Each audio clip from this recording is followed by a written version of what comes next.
Jake, thanks for joining us this morning. I hear a lot of noise in the background. What are we hearing from the White House on reaction to what we're seeing from today's protests?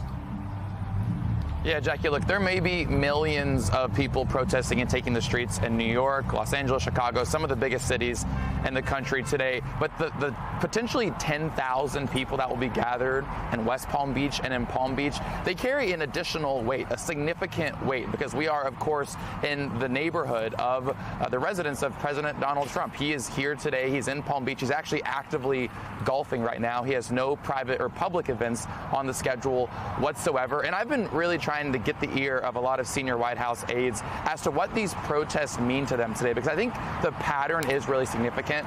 5 million at the first No Kings, 7 million, expected more millions of people today, what that pattern says. And I just want to share a couple of the back and forth conversations I've had with White House officials so far. One told me, a senior White House official, that we do not think about the protest at all. Another White House official that I just spoke to told me that the only people who care about these protests are the reporters covering them themselves. And I would just say this, Jackie, I think it's important maybe that we take them at their word here and say that they may not be focused on what is happening today, but that doesn't mean that millions and increasingly more so Americans are protesting today. I think it, if anything, illuminates kind of this dislodged reality with what the White House is focused on and what the American people are very clearly saying they want to see differently from the president.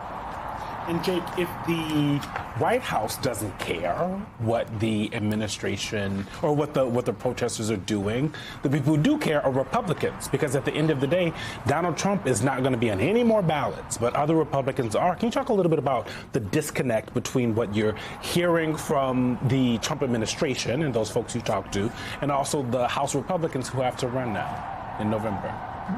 Yeah, Eugene, it's a great question. And I think we're so seeing this in Trump's second term, where there just seems to be these kind of all limits are out now because he does not have to get re-elected again. If I can make the quick comparison to the war in Iran right now, this is a great example where we are just not seeing a president by any means act typically here. There was no priming of the American people. There was no congressional approval. And there are increasingly some Republicans, even inside the White House, who are saying we need to pump some brakes on this. I spoke with one senior White House aide about the president's just tone and tenure around the war in Iran. They said that the president has been essentially very just bombastic with the language he's had towards the war in Iran. Another told me that the president has just grown bored in general with the war and is looking to move on. A third White House senior aide told me that some of the videos that have been coming out of the White House right now that have kind of made light of the war, of the death of people in America, but also in the Middle East, has been embarrassing.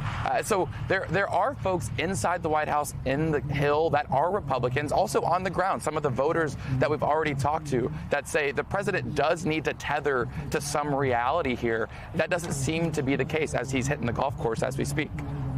MS Now's Jake Traylor with an inside look on how this is landing with the Trump administration. Thank you for joining, my friend.